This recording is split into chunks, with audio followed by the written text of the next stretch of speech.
My mum would wake up so early just to cut the crust off my sandwiches for lunch. She knew the crust was my favourite part. She hated me so much. Hello world, Wednesday 13 here. Hey, this is Tom Stain. Hello everybody, I'm Ronnie LeDrew. Yes, my friends, my name's John Mahon. What's going on, everybody? It's Tom. And it's Jamie. Welcome to the Chronicles of Podcast. Everybody, welcome to a very late edition, 169th of the Chronicles of Podcast. Welcome. Always a pleasure to have you here. We always love seeing you all. So apologies for my weird ass lighting. I don't know if this is because it's the moon's at its peak. Mercury is aligning. I don't know. Mercury's in retrograde. Is it? Is it? Okay. How's Jupiter feel about that? So yes, but anyway, I just wanted to really quickly kick off with it's sad story time with Tom. Oh. Jamie, to all those people who are not British, hopefully we'll go and look at this man's body of unbelievable work and everything that this man has achieved and done. He's a huge British national treasure. David Attenborough says he's approaching the end of his life. It's a very dark day for the whole of Britain. David Attenborough turns 99 next week. Fuck, is he that old? He's that old. The man is still fucking going, though. What an absolute Trojan he is. I didn't even realise he was that old. He doesn't look that old. No, I know. Fucking fair play. National treasure Sir David Attenborough has conceded that his life is nearing its end. Set to become 99 years old on Thursday, May the 8th, the nature documentarian is busy promoting his latest project, Ocean, with David Attenborough, which will stream via Disney Plus in the UK later in the year, following a theatrical rollout. It looks unbelievable, by the way. It's insane how nature programs have just been made into this huge thing, all because of him. Oh, yeah, only because of him. Attenborough shared, "When I first saw the sea as a young boy, it was thought of as a vast wilderness to be tamed and mastered for the benefit of all humanity. Now, as I approach the end of my life, we know the opposite is true. After living for nearly 100 years on this planet, I'm getting a bit like, oh, I now understand the most important place on Earth is not land, but actually at sea." In this feature-length documentary, the great man describes the ocean as Earth's support system and humankind's greatest asset against climate change. The Blue Planet legend continued, "Today, it is such poor health, I would find it hard not to lose hope, were it not for the most remarkable discovery of all. If we save the sea, we save our world. After a lifetime of filming our planet, I am sure nothing is more important." You're making me want to go and clean up the fucking ocean just from reading it. As for what viewers can look forward to on screen, we have a spectacular sequences including coral reefs, kelp forests, and the open ocean. According to a synopsis, Attenborough shares why a healthy ocean keeps the entire planet stable and flourishing. Stunning, immersive cinematography showcases the wonder of life under the seas and exposes the realities and challenges facing our ocean as never before. What a fucking hero. It's going to be such... When he says that, approaching the end of his life, part of me is like, is it because he's turning 99, so he's a realist, or does he know something we don't? Because both are really sad, and I don't like it. It's so sad, and I think this is obviously going to be his last ever. Yeah. And I wonder if now he's like, I've done everything I can do to try and save this planet and try and, change minds and all that sort of thing. And now my work is done. And I wonder if once that comes out, it's just like, see you later, everybody. Probably. Do you know what? It's the queue for that funeral is going to be bigger than the fucking Queen's. Oh, 100%. Yeah. 100%. The man is an idol, an icon, a legend. He is everything to this country. He's everything. The whole world's going to be... We're going to have our own bank holiday for him. We should. Attenborough Day. Yeah, we need it. I think, and we should all go and pick up rubbish in the woodlands or feed foxes, or we should go and do something I absolutely. I actually quite like that day. Make it a national day where we actually do something for the planet. Like Plant a America has tree. Earth Day, don't they? Yeah, That's something they do. yeah. We should do that over here, Attenborough Day. I like that idea. Yeah. It amazes me he still finds things to cover, though, I've got to say. It's those moments where you watch his programs and you want. So that's a massive example, really popular clip: the lizard versus the snakes, where the lizard is bombing it, and I mean bombing it down the fucking field, down the rocky terrain to get away from the snakes, and more and more and more and more snakes appear, and you're like, ah, come on, lizard.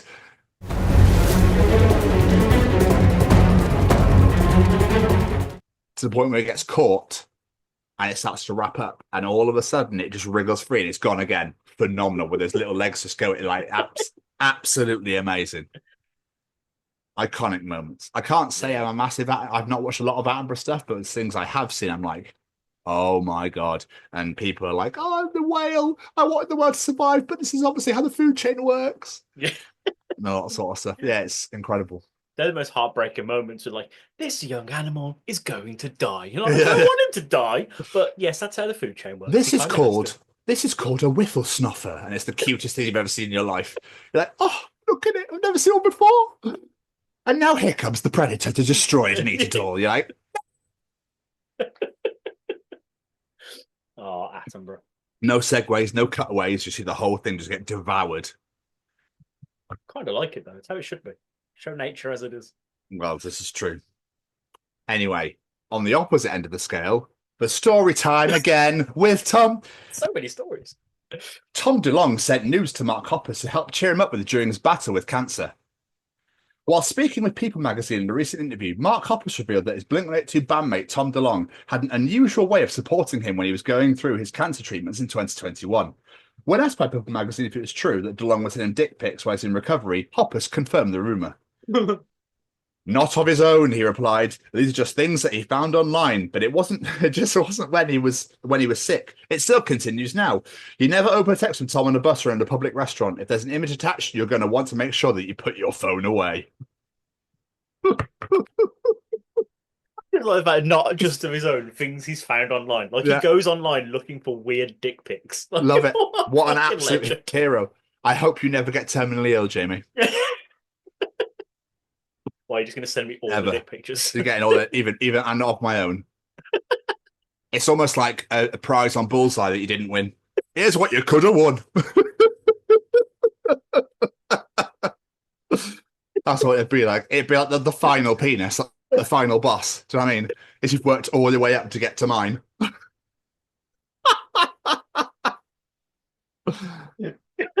If you can survive his last treatment, Jamie, I'll send you one of mine. Yeah. Like the trophy for the platinum trophy on PlayStation.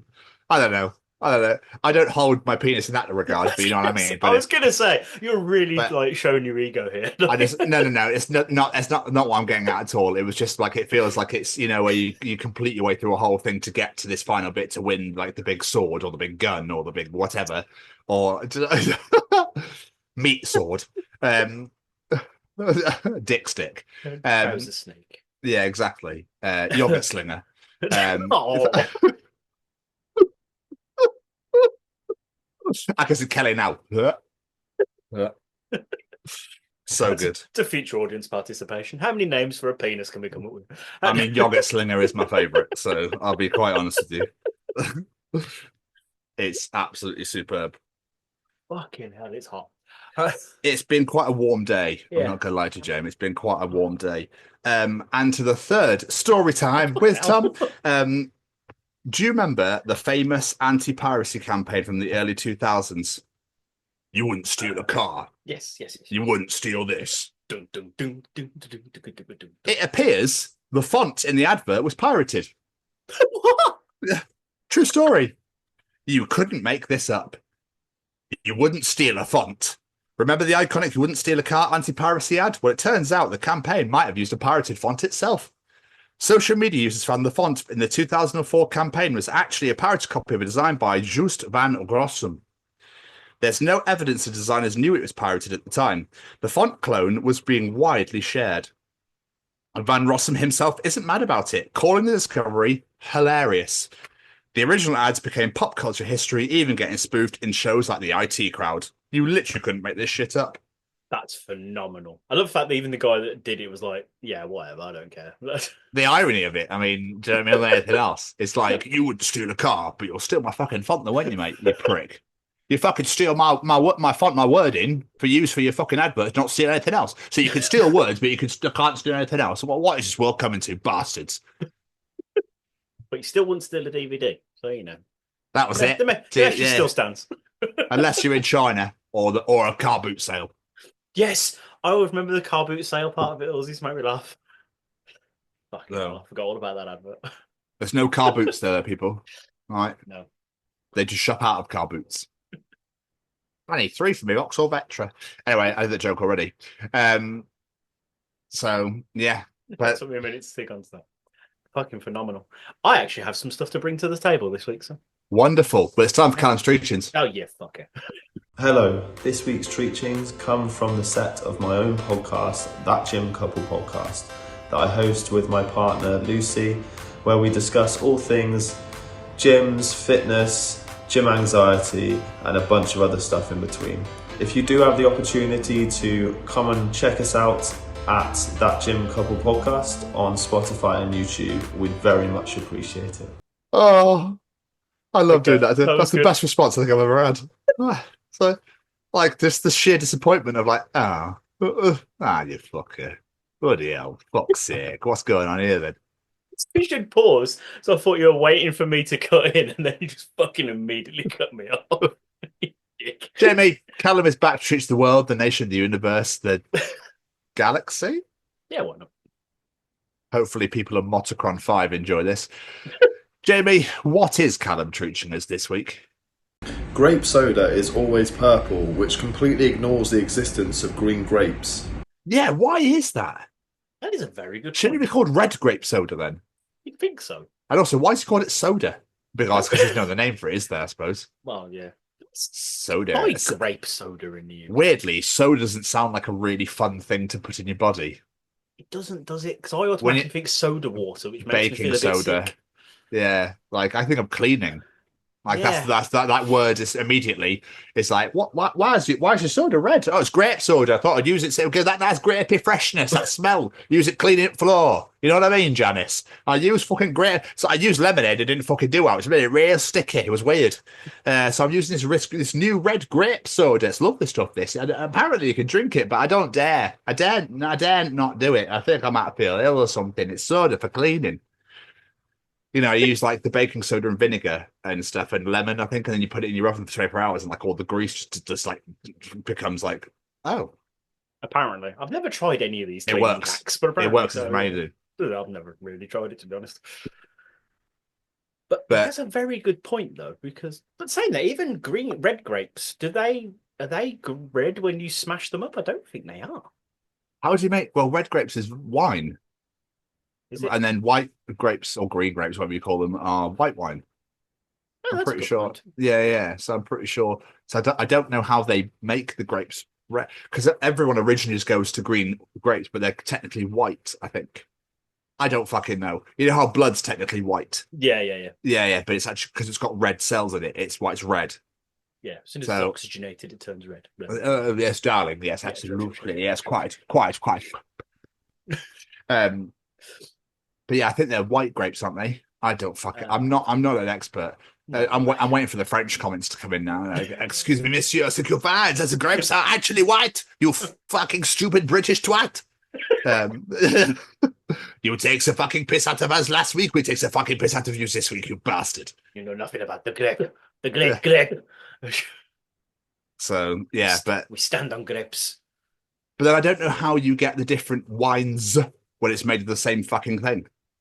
No, mate. Do you know what I mean? Like, this grape is actually from a Sauvignon Blanc tree, and that's why we call it the Sauvignon. This is the Pinot Grigio over here, and then you have the Merlot over there.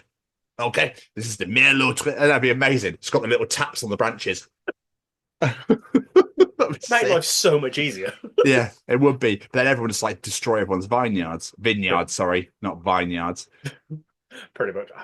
See, I can't fucking stand wine. It all just tastes gross to me. But I've never understood it. That's where the was like, this one has been aged for 45 minutes longer than the other one, so it tastes so much better. Yeah, this is 1958 Pierre de Champs.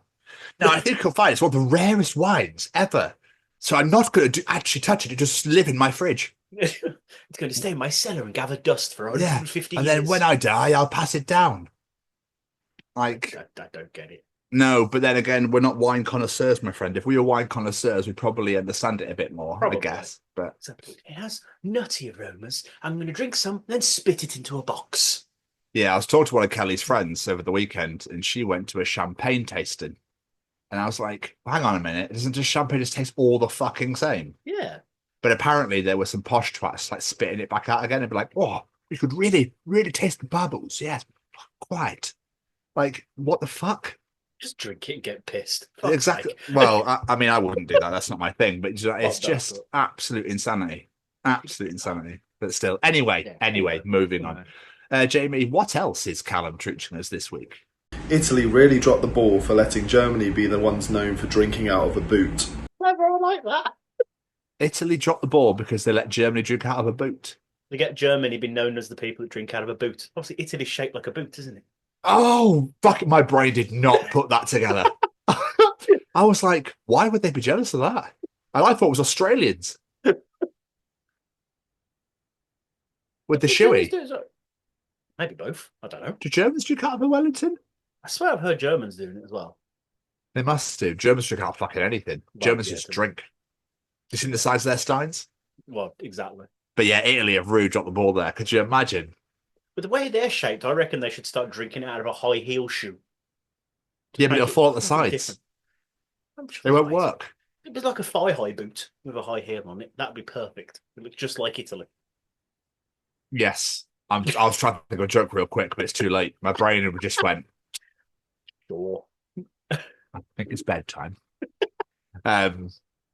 Yeah, just drink it. I mean, why don't you just drink out of a glass? Why is it be normal? Why would you drink out of footwear?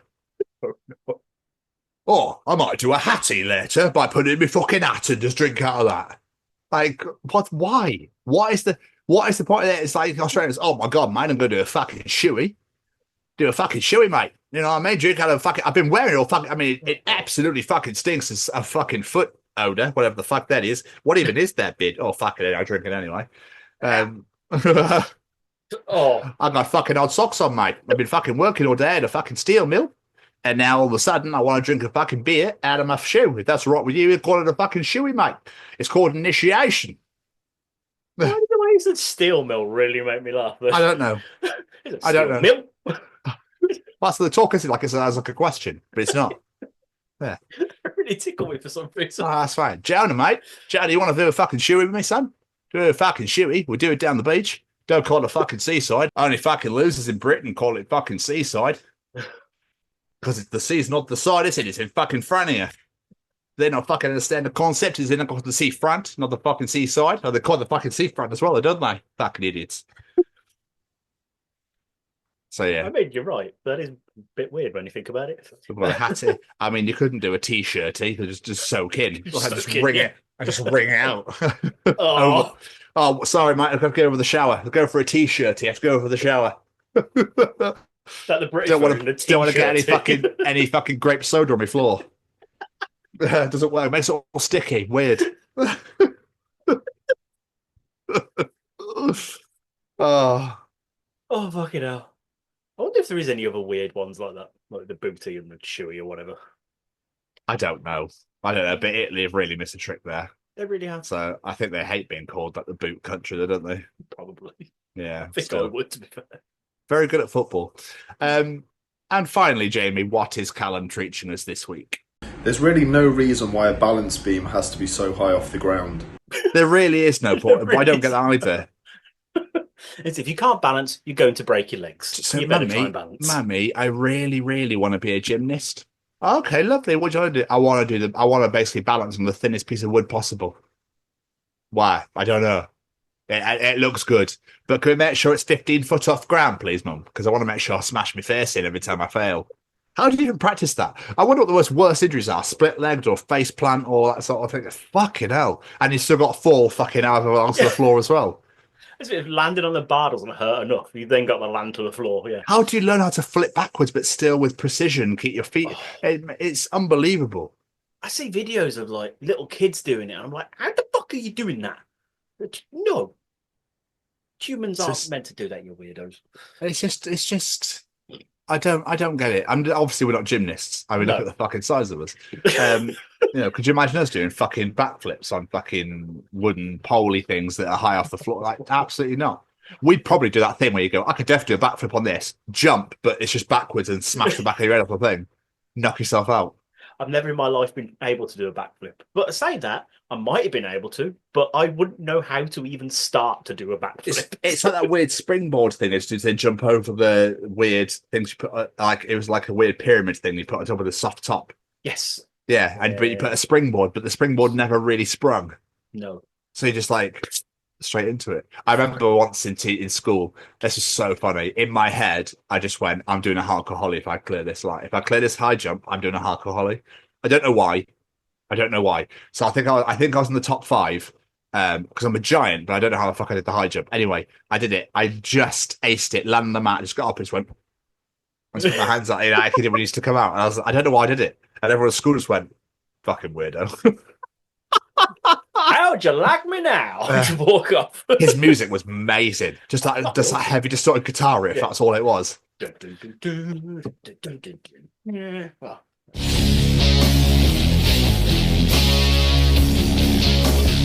No, it wasn't it. Like, din-in.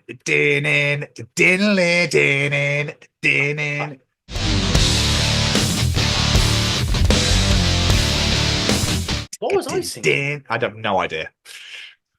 I'm not sure. I know that is one, but I can't think who the fuck it is. Oh, okay. It's probably maybe both of them are hardcore hollies at some point. At some stage, yeah. But the one he had with Crash was fucking incredible. Anyway, and it's just there's good old Attitude Era moments of music. I'm absolutely loving how frustrated Kelly's getting by Joe Hendry. I absolutely fucking love it. Does she not believe? No. She wants to believe. So basically, when we first started dating, I just went, do you believe in sent her the video? And she went, what the fuck have I just watched? And now, every time she goes, why the fuck is this guy not leaving my timeline? Like, he appears all the time. There's been like TNA clips where they keep saying, like, when they say his name and they go, no, and then he appears. Oh, it's fucking amazing seeing how far he's come. Because I remember seeing him in ICW, like, when me and Barker used to go years ago. Now seeing where he's now, it's amazing.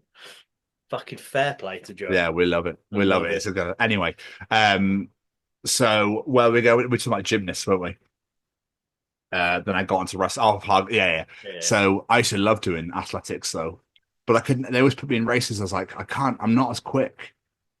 I've never won for PE. I was a fat kid. I was never one for PE. Every time we approached that hobby horse, I just felt like crying. Yeah, that was a weird thing as well. I try and make us do that, and it's like, oh, you've got to make up a sequence with all that. And you're like, why? It's okay. We're going to put crash mats on the floor so it won't hurt. Oh, those things that are about that thick. Oh, yeah, wafer. Won't hurt. Won't hurt. What amazes me, I don't know if you remember this. Do you remember like the PE equipment that was stuck to the wall and it basically fold out? Yes. They still have those in school. Do they? There's one in Olivia's school. I almost lost my shit when I went there and saw it. And she was like, what are you excited for, Daddy? I was like, that's not good. It's like a climbing frame thing, weirdly. Yeah. Like, yeah.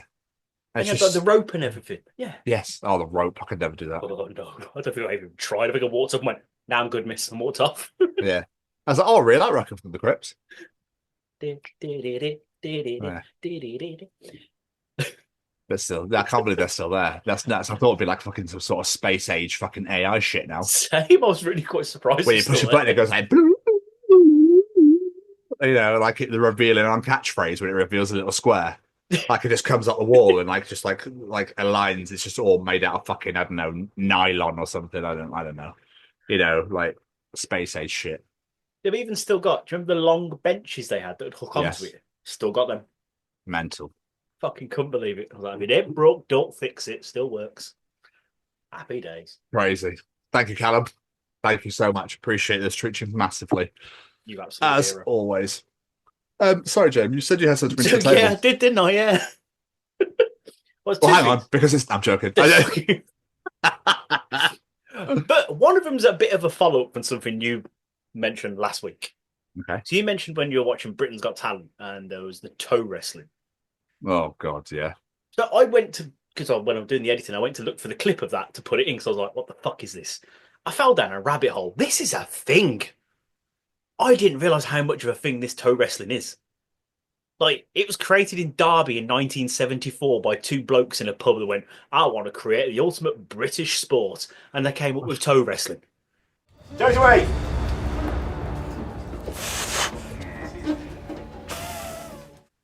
There's championships from all over the world, like the finals take place in Derby.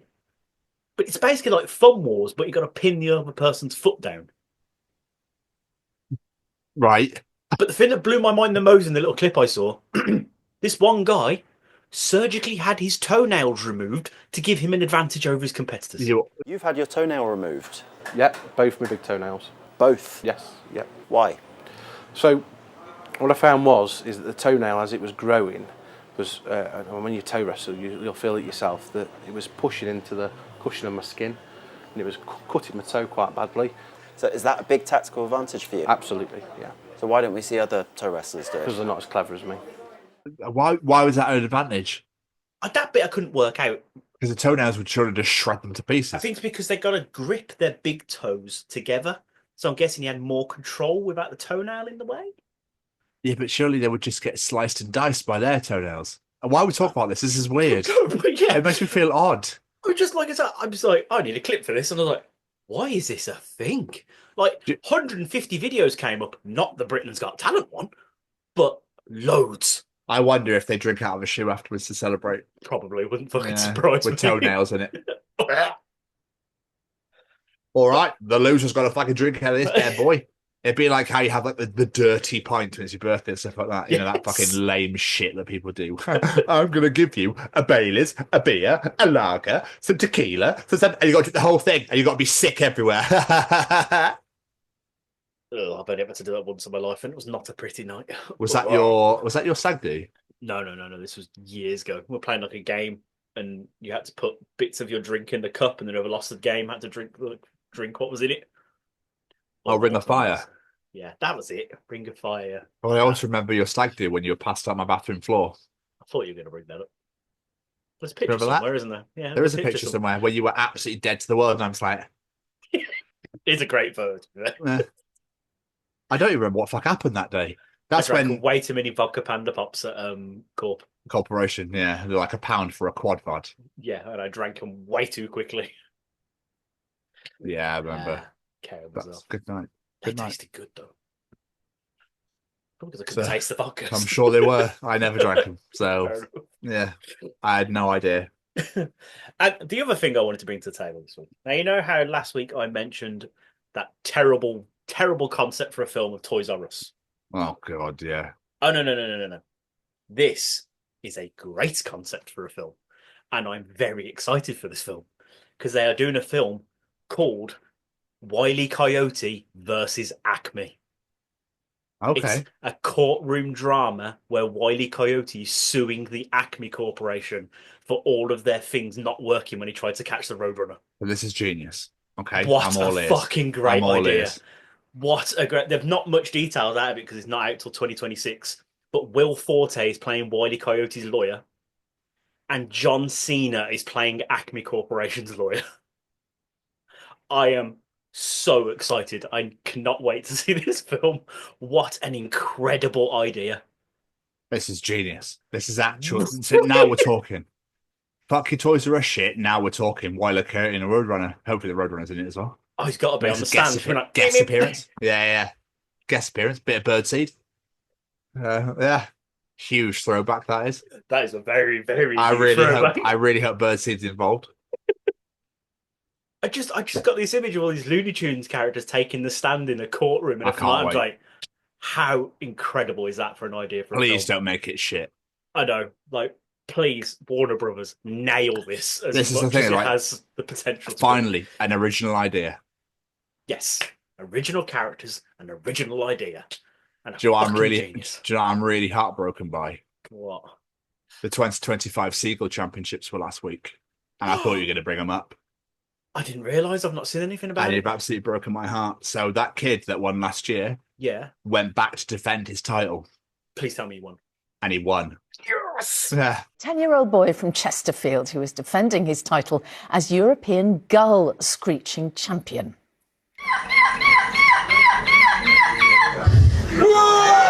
Well, we are delighted to say that Cooper Wallace successfully won gold to remain Euro champ. His sister Shelby, who was also in the competition, finished in fourth place. Fucking go on, kid. He went and defended his acting as a Seagull championship. For fuck's sake. That's something he can say in life. How fucking awesome is that? I was fully expected to I wasn't going to bring it up because I've got the clip. And then you didn't bring it up and I was like, fuck. I've literally seen nothing about that. I'm actually quite gutted because that's amazing. I'm so glad you saw that. April 27th. It was 3 days ago. That is phenomenal. Back in Belgium again. Back in Belgium, fucking me. You'd think it'll come to the UK with the winning country. Yeah. What's really funny in the article is they're like, the adults could participate too. You know, there's other areas, there's other people that get involved. It's not just the kids. Like, all right, mate, you're very passionate about your seagull impersonations. Like, calm down. I could do a better fucking impression than that kid. Yeah. I don't know if his sister was Chips this time. I was going to say, was his sister rooting him on as Chips again? Fuck me. I wonder if he still thinks he's got his seagull powers as like a Spider-Man effect. That might be the greatest news article I ever found. I don't think I'm ever going to Kelly sent it to me today. She was like, I don't know if you've ever talked about this in the show, but here you go. And I went, oh my God. Because I was about to be like, oh yeah, we covered this last year. And then I realized in 2025, I was like, no way, it's another one. That's phenomenal. Unbelievable. This kid's going to, bless him. Like, in fact, he's still competing. Obviously, everyone thinks he's a fucking legend by the sounds of it. I'm just really intrigued what he's going to do with this information when he's older. He's going to be like, no, that didn't happen. It's a rough time in my life. Or he's going to be like, that's going in my Tinder bio. Yeah, like... always just down Brighton Beach all the time. Picking up birds. Hey. Here he fucking is again. Look at him sat on the wall for some reason. Still can't fly, though. All right, no, keep trying, Timmy. Keep trying. What's wrong with Timmy? He's hit his head on the floor way too many times doing this now. Just... I'm a seagull. Yes, mate. Yes, you are. Come on, let's get back to the asylum. Steve, have you got the jacket? Have you got? He wants his wings out. Right, okay. We'll keep jacket just in case. He starts shitting himself and throwing it everywhere. Yeah, that's fine. That's fine. Oh, what a fucking little hero. I love how much you love that. Oh, it's just brilliant, isn't it? It's just so horribly British, and it's just beautiful. It doesn't make you so disappointed to be from here, though. It makes me proud to be. It makes me happy to not be from here. Do you know what I mean? It makes me happy to be a Scotsman, or we like to throw logs down, at each other. We like to caber toss. Do you know what I mean? We like to fucking throw random shit and argue with mannequins. And Bill Burr, there's a Bill Burr clip I saw recently, and he was like, I would never, ever fight anybody in Scotland. They'll beat the shit out of me. I just love it. It was incredible. I'll try and find it. It just, the mad respect he has for us is incredible. But I mean, I'm a massive disappointment to my country because I don't drink at all. So, it's like I go against everything that we stand for in Scotland, Alcohol, that's it. I just love that my brother flew to Inverness to go see one of his mates, not far from my hometown. And my brother's not much of a drinker either. And he went to a pub and he was like, hi there, can I just get a half pint? And he was just like, I suppose you want an umbrella than that, do you? And he was like, no. And he goes, well, I'm really sorry, mate. We don't do cocktails.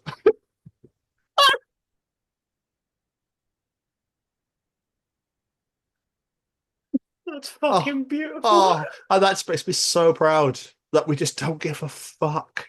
We just don't care. God. What a beautiful response.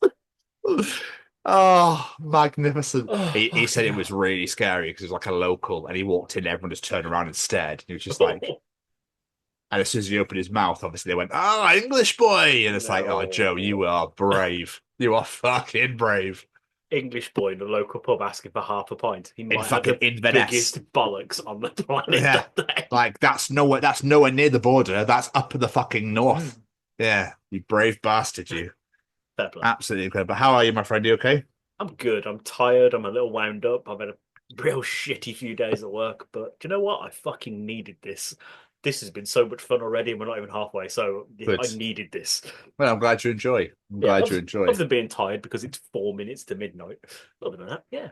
Oh, almost could have had Nine Maidens something like that. Almost. I did look at the time and I was like, a couple more minutes. Be 58. Come on, be 58. Go on. Yeah. But yeah, I'm good. Other than that, how about you? I'm sorry you're so wound up, though. That's not good. That the work environment is not ideal. No, I was the living version of that dog meme where it's just sat and everything's on fire earlier on. The one that you posted on social media. No context. It's funny because I just sent you, I just booked in that other interview and I was like, we've got quite a lot next week on. And you were like, well, when am I going to edit? And then I saw that picture and I was like, all right, I see how it is. And then I realized that, yeah. All right, mate, okay. I see how it is. That's fine. And then I realized, I think Harris, someone commented, and I was like, oh, it's about work. Okay, that's fine. So No, it wasn't related to that. Don't worry. It should have put the Ralph Wiggum, I'm in danger picture up here. I was like, social media policies, I don't want to get in trouble, so I'll just say no context and people can work it out for themselves. Yeah, yeah, absolutely. You're going to be one of them hypocritical bastards that put like, UK hun, DM me, DM'd. So Jude did write that, didn't he? You okay on PM me? Did he? Phenomenal. What a legend. We love Jude. We do love Jude. We love the Acid Age lads. Yeah, no, I'm good. I'm absolutely knackered myself.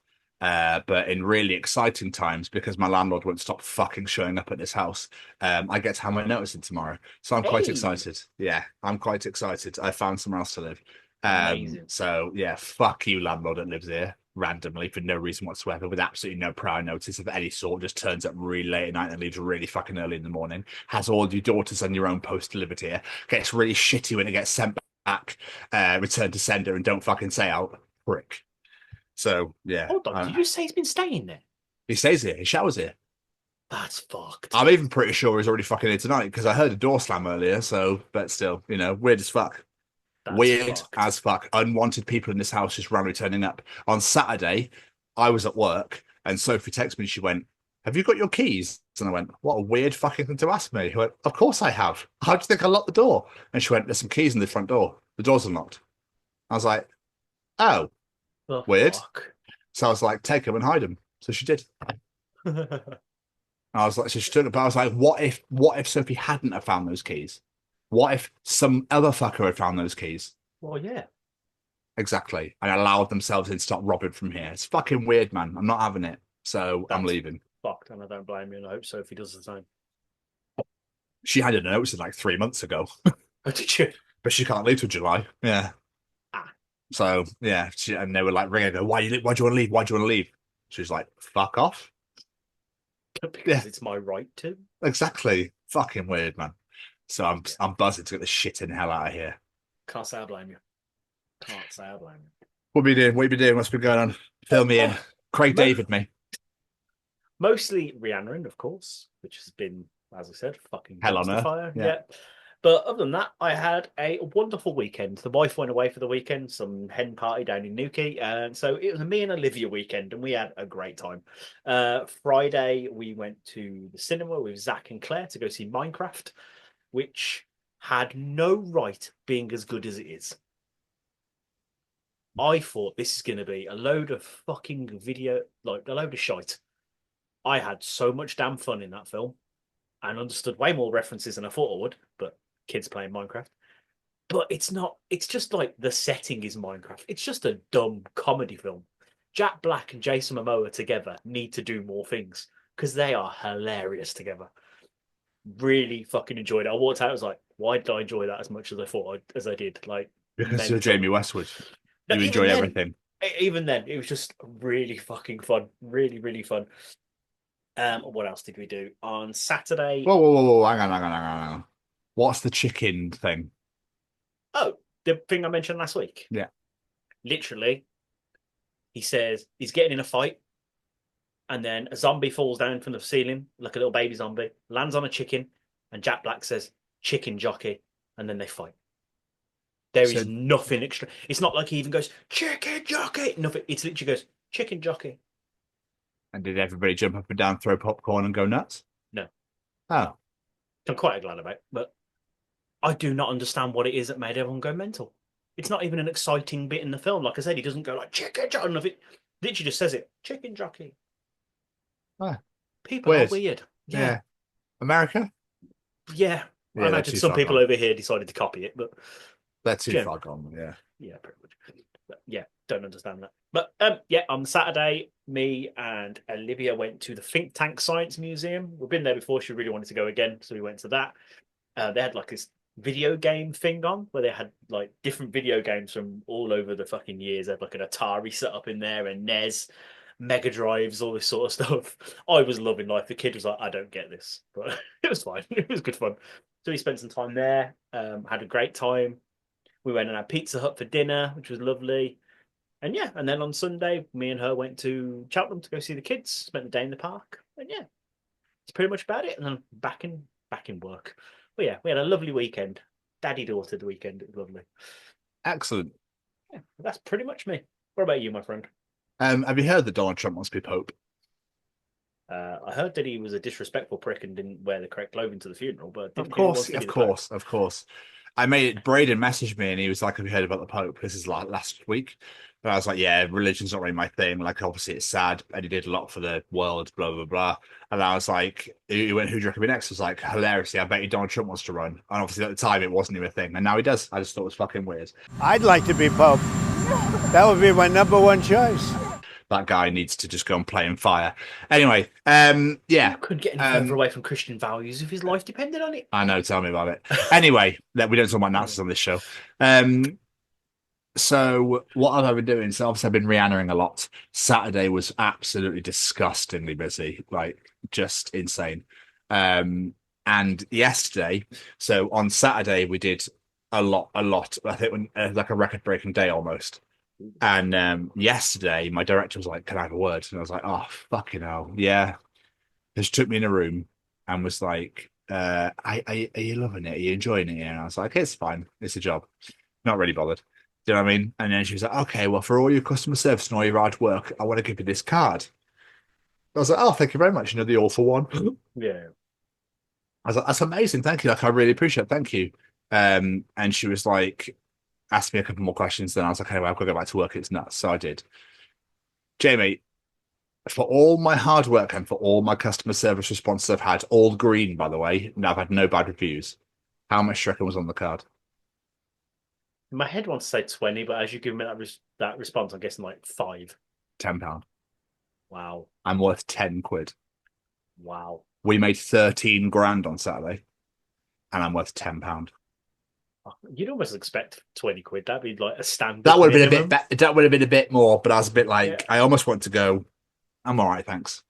I'll have a pay rise or a pay day off, and that's it. Yeah, that'd be nicer. Like, do you want to? We'll give you like an extra day annual leave or something like that. Yeah, £10.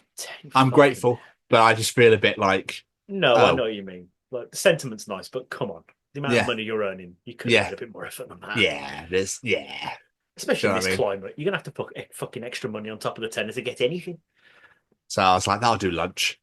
Anyway, so yes, I've been ranting a lot, and then I went to see Kelly on Saturday night, and she took me to her Agincourt night, the oldest rock club in the country. So I went there for a little bit, and she couldn't stop saying to me for the first hour, "Fucking hell, you look miserable. Why'd you come?" And I was like, "This is just my face, love. Thanks." I'm just trying to acclimatize to the fact that I'm in a whole brand new scenario with loads of people I don't know, and I'm just trying to acclimatize. That's all I'm doing. She knows, like, "Oh, okay. We just look miserable. Like, are you sure you're okay?" And everyone's like, "Are you all right?" Like, I'm fucking fine. Some people just need time to adjust to new surroundings. Exactly. She's gonna text me right now, guarantee. Probably. Yeah. Why should talk about that? Anyway, had a really nice night, but by 1, I was just fucked after that massive day at work. By 1 o'clock, I was like, I am done. I am cooked. So that was really nice. I really enjoyed that. Got to meet a few more people. That was really cool. And then on Sunday, we were going to go out. We were going to go and do some stuff, and we just like couldn't be fucked. Fair. Basically, we fell asleep at one point. I think I was watching the football, and we fell asleep for a little bit. Oh, excuse me. Sorry, it's late. Speaking of sleeping. Oh, yeah, it's because I mentioned it. My brain just went, yes, that sounds wonderful. And then we came back here on Sunday. Obviously, Sophie messaged me saying the landlord rocked up Saturday and he'd rocked up Sunday. It's just boring now. Boring. So she was with me Sunday night. And then Monday, I went back to Camberley to go and see her again. But I did some house hunting. So, yeah. And that's all been a nice big success. So, yeah, I'll be going over there from the start of June. Happy days. Nice big house share right at the back of the house by the garden. There's nobody else around me. Oh, nice. Stunning. Absolutely stunning. So yeah, man, that's been a lot been going on. We're playing a lot of Phasmo obviously together. We've been talking a lot more. It's been quite nice actually getting to spend more time with her. I'm trying to think if there's anything else, but I don't think there is. AEW Forbidden Door tickets went on sale for the pre-sale on Monday. Yes. I sat there and ready, went in the pre-sale. The tickets I'd normally buy for All In at Wembley were 215. Forbidden Door is 350. What? And I was like, nah. That's a lot of money. I'm good. It's £50 for the nosebleeds. And then at 85. And then the next level down, it's like £300, £500. I was like, nah, I'm not paying that. It's just so expensive these days. I know they're bringing over New Japan and fucking AEW, but it's not the point. No. But I think Brexit's obviously a massive thing to do with it and that sort of thing. So I don't know, man. I'm going to wait until the tickets get massively reduced when it doesn't sell out, and I'll buy them then. Like, so that's the problem. Tickets for everything are so expensive at the minute. I was watching a video online where someone brought tickets to WrestleMania, but because they were that high up, he was watching it on his phone at the same time. This is what I'm saying. For Forbidden Door, if you're going to be in the nosebleeds and watch it on the screens, you might as well watch it at home. Yeah, pretty much. It's just insane, man. I don't get how some people get to sit front row all the time, and it's just like it's like £1,500 to £2,000. Like, how are you managing this? God knows. I'd love to know how they manage especially it. in London. Insane. Even the house show we took Lena to, like the front row tickets and shit, was so expensive.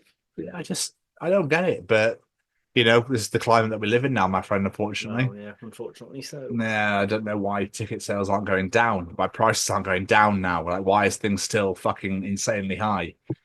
Why are we still suffering for this bullshit? But yeah, sorry to end on a whinge. So I was a bit disappointed. I was a bit disappointed by that. But obviously we've got Slammy D soon. Yeah, we do. I'm so excited. I'm so excited for that. I can't stop thinking about it. I sold my ticket. Oh, you got it? Yeah, I sold it a few days ago. And I've now paid for my hotel for Radar Festival. So that's all now sorted. So I go to Radar I need to start we need to start planning. We've got plans. We need to put planning stuff so we get ready for it. But other than that, man, not a whole ass of a lot. Oh my god, I tried the apple cake McFlurry from McDonald's, the Minecraft one with the apple sauce. Oh yeah, unbelievable. Is it good? Oh my god, it's so sour. Oh, I love sour fruit. Delicious. I tried an interesting flavour thing yesterday. It was strawberry and cream Pepsi. Okay, was it just Pepsi? No, it actually did taste like strawberries and cream. I was quite surprised. It was weird. When you try something like, is this nice? I don't know if this is nice. I'm not disgusted by this. I'm not like, I must buy this again. It was a bit weird.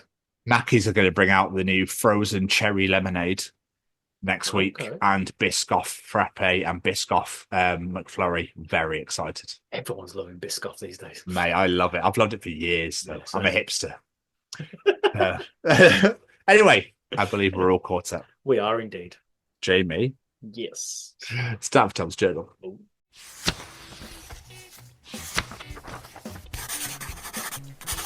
And welcome to another edition of Tom's Journal. I realise I don't know why we do that all caught up bit anymore. We don't have the Braden advert there. Do we not? No, because we don't have. It's not there anymore, is it? Say we can fly is not a thing. This is a very, very good point. Jamie. Yes. I realise I lent in with the journal Okay. forgetting that we should probably smash out single of the week. Oh, we probably should. Please, what is your single of said week, sir? My single of said week this week is a band I discovered quite a while ago on YouTube doing cover songs. They did an incredible cover of Holy Diver, and I didn't actually realize they released their own music until when I was looking on Spotify new releases and I saw a single by the band Liliac called Human.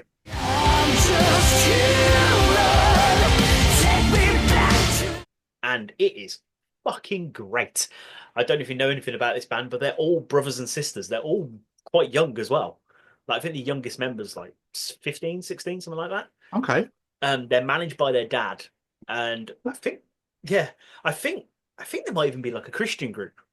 Okay. But, like I said, they did Holy Dive. They've got tons of covers out there. They're phenomenal. The female singer, I didn't write her name down, but it's fucking incredible. So when I saw that, I was like, okay, let's give this a listen.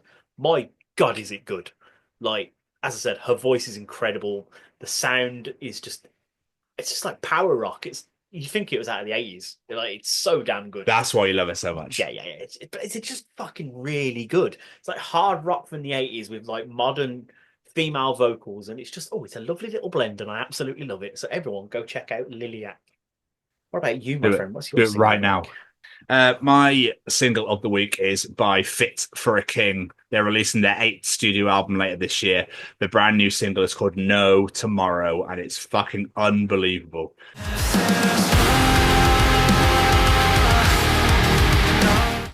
Highly recommend. There's no name for this brand new album. They're set to release a new one later this year.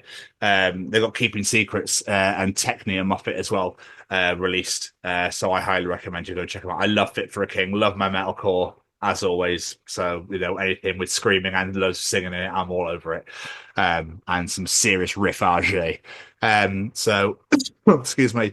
So yeah, No Tomorrow by Fit for a King out now. Go and spin it on all your plates and your record labels and your fucking Discmans and everything else. Get it out there. It's fucking unbelievable. I'd heard the band name before, but never heard them. So you sent it, I gave it a listen, and I instantly went, that's a Tom band. Yeah. Yeah, definitely a Tom band. So I do so. It's a Keeping Secrets is great as well, but it came out last year, so couldn't exactly use that for single of the week. Right, I think we should actually lean into Tom's journal, shall we? Go on then. Yeah, come on. Jamie, welcome to another edition of Tom's Journal. Cooking tip for you. If you stir coconut oil into your kale, it makes it easier to scrape it into the trash. That's a great tip. It is a really, really good tip. Great tip. I buy kale for the rabbit, and that's it. I never eat shit.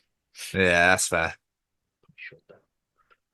My mum would wake up so early just to cut the crust off my sandwiches for lunch.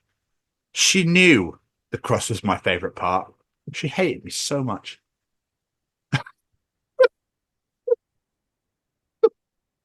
I thought where I saw that going. Oh. This, no matter how stupid this is, really fucking got me. It took me. I read it and I was like, I don't know, it really made sense. This is so funny. Okay. I now have an EpiPen. My friend gave it to me as he was dying. It seemed very important to him that I have it.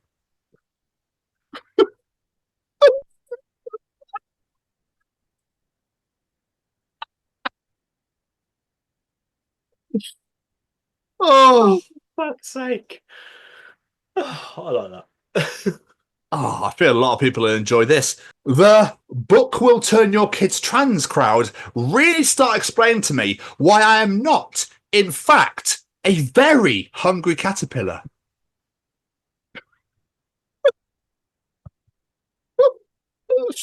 I'm very confused by this. Fuck's sake. True, though. I'm a very hungry human, but not caterpillar. Doctor. So do you exercise? Me. Oh, yeah. I do all of them. The push-ups, the planks. Doctor. Me. The crunchies as well. Doctor. All right, I'm going to put no. Me. All right. Crunchies. Fuck's sake. Oh. Okay. I'm going to bring up this Nazi one more time, then we're done. Okay. If Donald Trump had captained the Titanic, Oh, for fuck's sake. there is no iceberg. We won't hit an iceberg. I knew it was an iceberg before anybody else knew. No one knows icebergs better than I do. The Penguins brought the iceberg here. No one could have predicted the iceberg. We cannot allow an iceberg to stop our ship. The crew is spreading fake news about icebergs. Some of you have to drown. I am the best captain. You can ask anybody. What's funny is I can imagine him saying all of those things. Oh, yeah. Of course. Yeah. Of course. It's a fucking moron. Fucking dickhead. Jamie, why do they keep asking stupid questions? Hi, how old are you? I'm 18. Years? No, seconds, mate. Wait a minute. Doctor's cut my umbilical cord.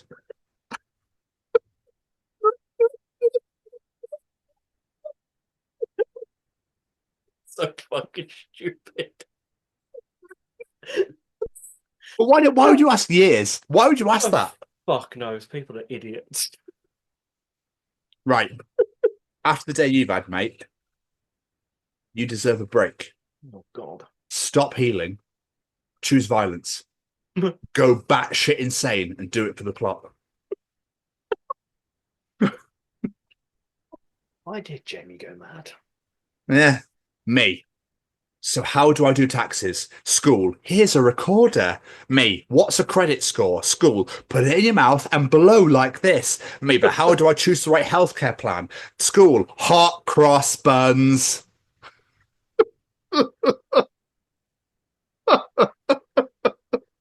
It's so painfully true. Yeah.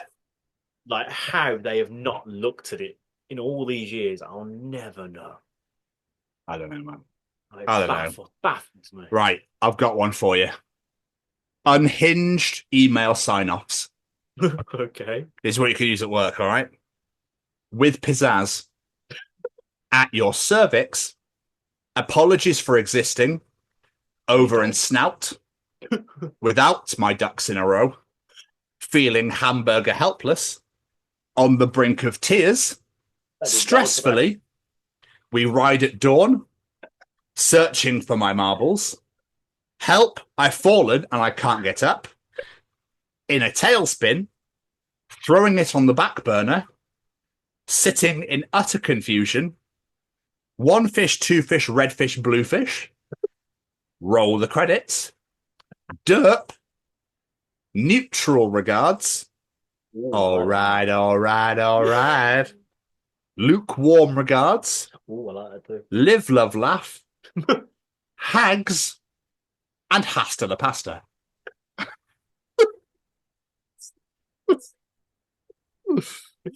Oh, I'm really having the urge to use that lukewarm regards one. Well, when you're sending the shitty email, just lukewarm regards. Yeah, exactly. Oh, I could have signed off. I sent a lovely email like that earlier. I was like, I'm probably going to get in trouble for this email. I could have done with a great little tagline to end it with like that. Oh. Couple more. And then we'll move on. Okay. Werewolf about to devour me. Me makes throwing motion. Werewolf. Did you just pretend to toss a ball, hoping I'd chase it so you could escape? Me. Werewolf. Me. No. Werewolf. I'll be right back.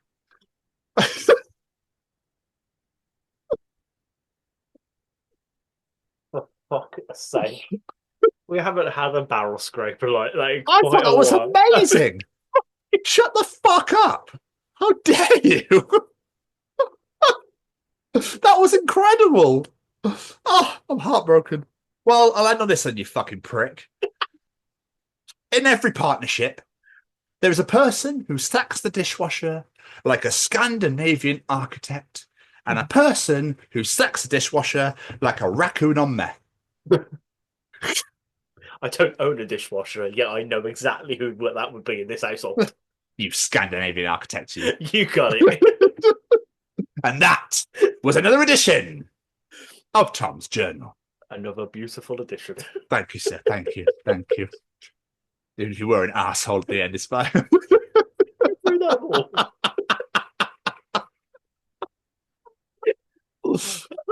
No Tom Dick trophy for me.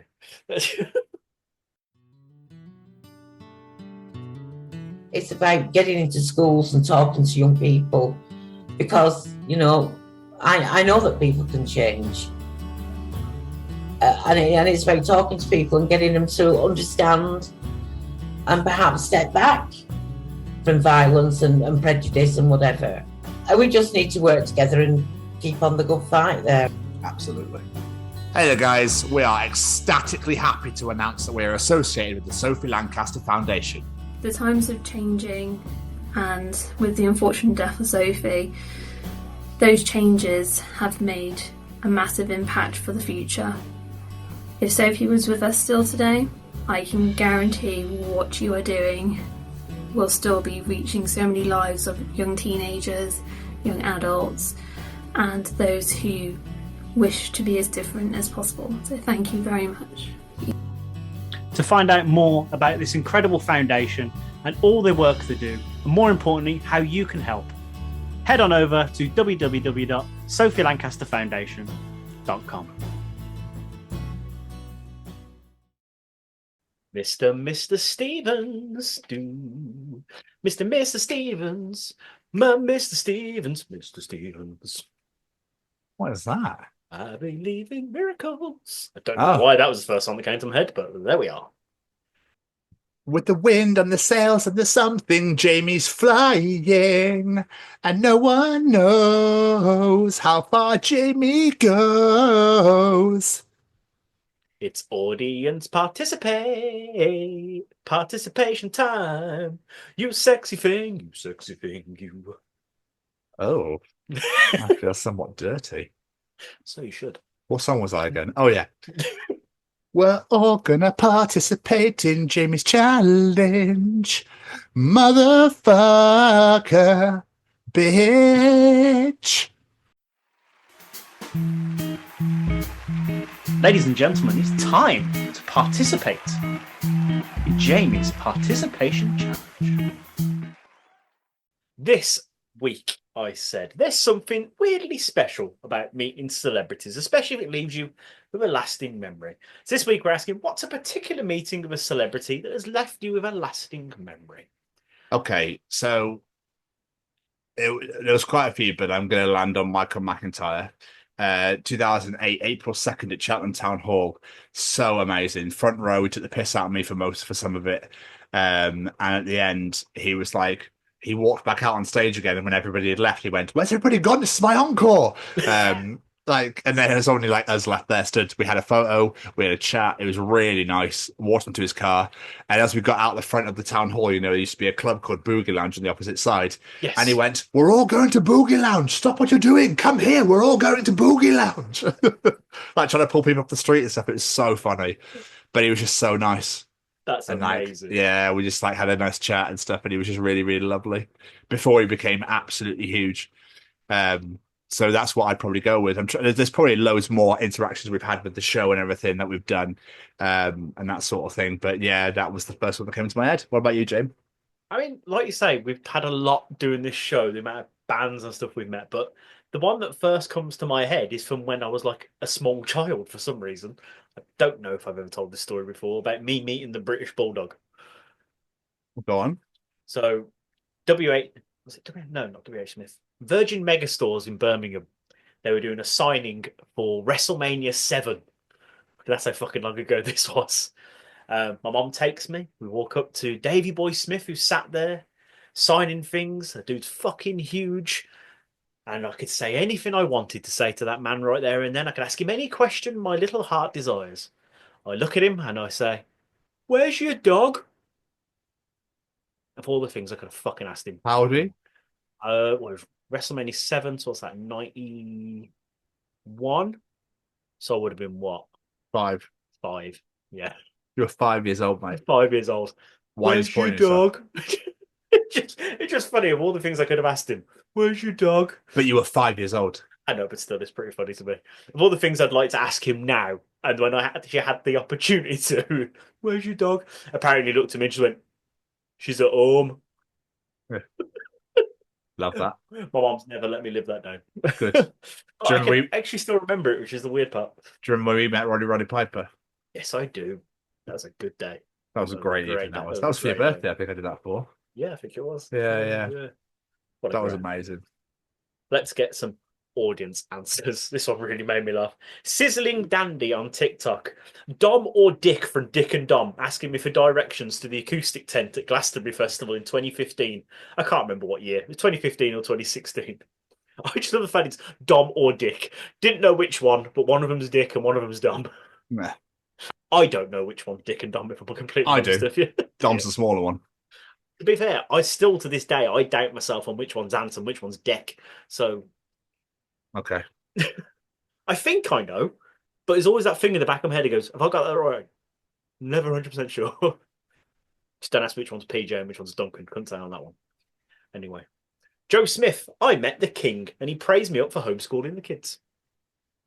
I do love the fact that he's representing the country going, yes, ignore our education system. Teach them at home. Well done. Rick Joyce, I reckon I met a heap when we were at the festivals, but as I'm crap and I don't know what band members look like, I can't tell you who I met. I'll tell you one thing, though. You're not getting any sleep tonight. Yeah. Is that a private joke, or...? Yeah. Okay. It used to be our version of the game. Oh, okay. Yeah. It just used to make us laugh. I don't know why. It's just a stupid game we used to play back in the day.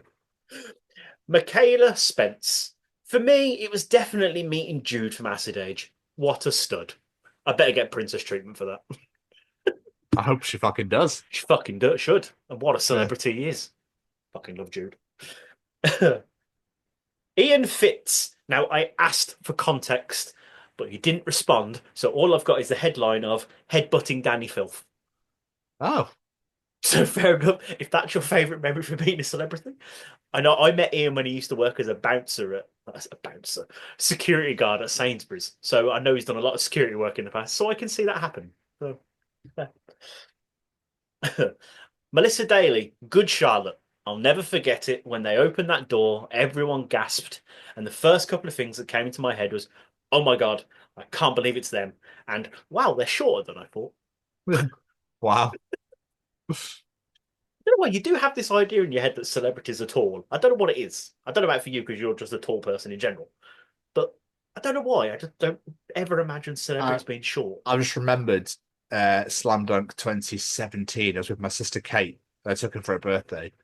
And I was walking to get some food. And 4 Years Strong were walking past. And I just couldn't remember any names. And I was going, oh my God, it's 4 Years Strong. And I was going, as they just walked up, I was like, shit, I forgot every name in that moment. I was like, fuck's sake. Oh, God. Especially kind of that you go, oh, you're strong. Well, I could have done that. I'd have turned around, but then I'd been like, all right, lads. Hey, it's you and you and you. Yeah, it's you boys.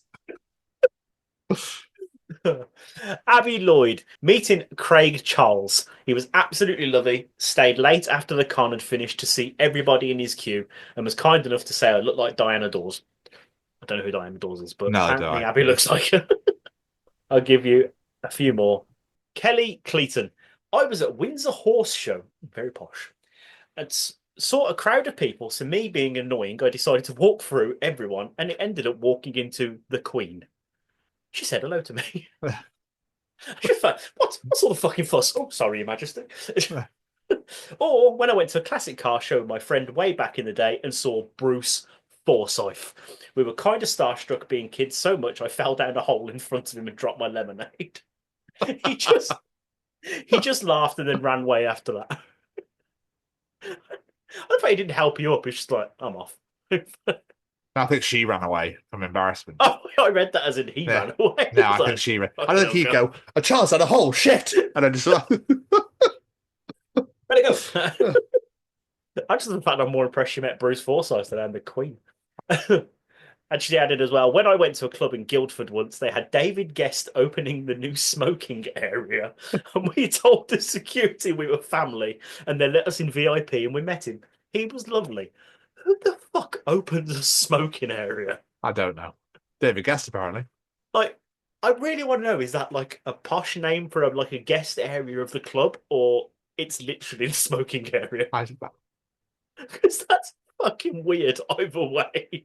She gave me no context. really made me laugh. Last but not least, it is the legend themselves, Mally Malpass. I once met Nicolas Cage outside a crystal shop in Glastonbury. I walked out the shop with my wife and I awkwardly semi-shouted his name.